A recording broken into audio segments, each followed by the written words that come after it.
அன்பு உறவுகள் அனைவருக்கும் மாலை நேரத்து வணக்கம். திருப்பூர் மாவட்டம் நாம் தமிழர் கட்சியின் தொழிற்சங்க பேரவை நடத்துகின்ற இந்த இனிய மாலை நேர விழா வந்திருக்கும் அனைத்து உறவுகளுக்கும் நன்றியும் வாழ்த்துக்களும். தமிழ்நாடு தேனாரும் பாலாரும் ஓடுகின்ற தமிழ்நாடு. கொஞ்சம் பாராட்டி பேசுவோமா? நாங்கள்லாம் ரொம்ப மகிழ்ச்சியாக இருக்கோம். ஏன்னா கொஞ்சம் வெயில் அதிகமாக தான் அடிக்குது, இருந்தாலும் பரவாயில்ல. இந்த மாதிரி மாலை நேர கூட்டங்களுக்கு வரும் பொழுது நம்ம மக்களை, நம்ம உறவுகளை, நம்ம சொந்தத்தை, நம் இனத்தானை, என் மக்களை, என் பிள்ளைகளை நேருக்கு நேராக பார்க்கும் பொழுது எங்களுக்கு அந்த வெயிலெல்லாம் பெரிய விஷயமா தெரியறது இல்லை.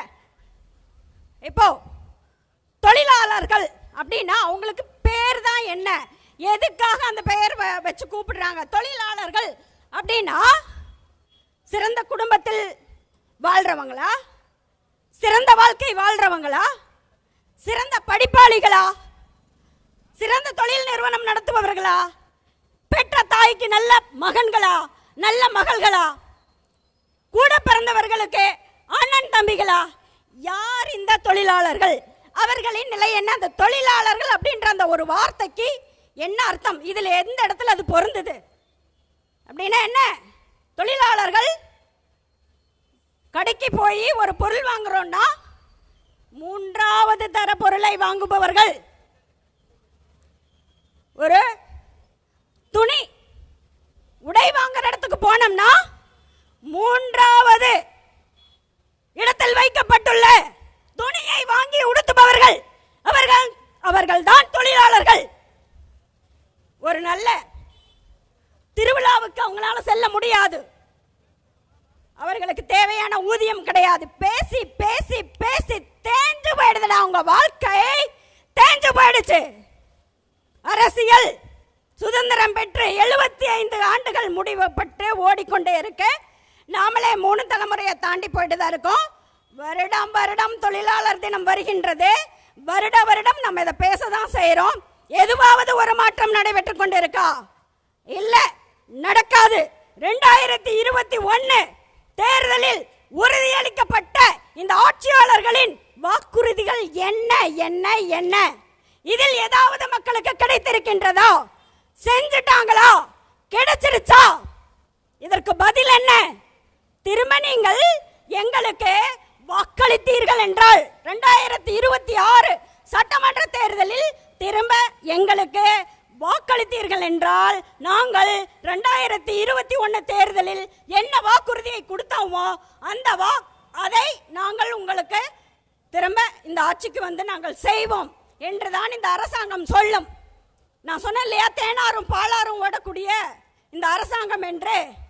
கட்டுக்கடகாத குற்றங்கள், கட்டுக்கடகாத கொள்ளைகள்.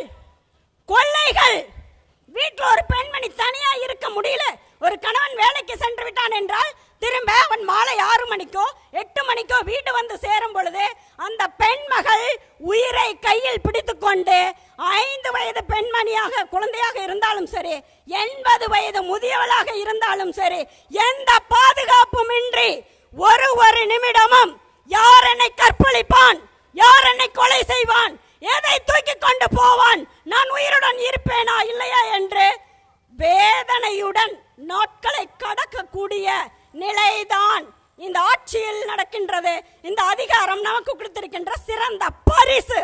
இதை எப்படி மாற்றுவது, எப்பொழுது மாற்றுவது?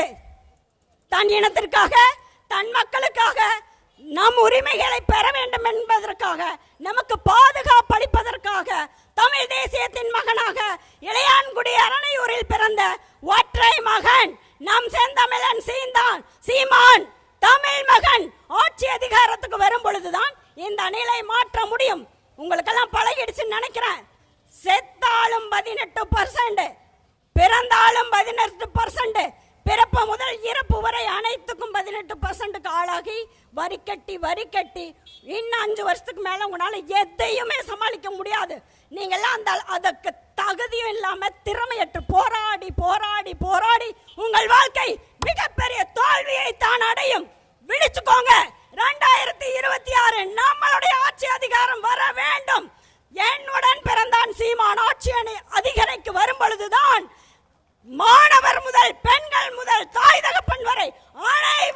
அவர்களுக்கும் ஒரு அங்கீகாரம் கிடைக்கும். இதை மனசுல வச்சுட்டு அடுத்த கட்டத்துக்கு நகருங்க. நீங்க பேசுறதுனால எதுவுமே நடக்காது. ஏன்னா அந்த வலி மிகவும் வலிமையானது. அது யார் அனுபவிக்கிறாங்களோ அவங்களால தான் பேச முடியும். அதனால சீமான் தானே, நாம் தமிழர் கட்சி தானே, அது கிடக்குது, அதை தூக்கி வாரமா போடு. அவங்க அப்படிதான் பேசிட்டு இருப்பாங்க. இதெல்லாம் மறந்துடுங்க. ஏன்னா எப்படி மருத்துவர்கள் படித்தவர்கள் அவர்களுக்கு இதுவரைக்கும் தேவையானது கிடைக்கல. காவல்துறை மக்களை பாதுகாப்பவர்கள் அவர்களுக்கு தேவையானது இதுவரைக்கும் கிடைக்கல. செவிலியர்கள் அவர்களுக்கு தேவையானது கிடைக்கல. நீதிமன்றங்களில் புரிபவர்கள் அவர்களுக்கு தேவையானது கிடைக்கல. தூய்மை பணியாளர்கள் அவர்களுக்கு தேவையானது கிடைக்கல. துப்புரவு பணியாளர்களுக்கு கிடைக்கல. ஆசிரியர்கள் அவர்களுக்கும் கிடைக்கல. தனியார் நிறுவனத்தில் வேலை செய்பவர்கள் அவர்களுக்கும் கிடைக்கல. அதனால இந்த நிலையை மாற்றணும். யோசிங்க, சிந்திங்க. இருக்கின்ற ஒரு வாய்ப்பு, அதுவும் 5 வருடத்துக்கு ஒரு முறை உங்கள் வீட்டு கதவை தட்டக்கூடிய உங்கள் வாக்கு, அந்த ஆயுதத்தை, அந்த பேராயுதத்தை பயன்படுத்தி இந்த நிலையை மாற்றுங்கள், மாற்றுங்கள், மாற்றுங்கள் என்று கூறி விடைபெறுகிறேன். நன்றி.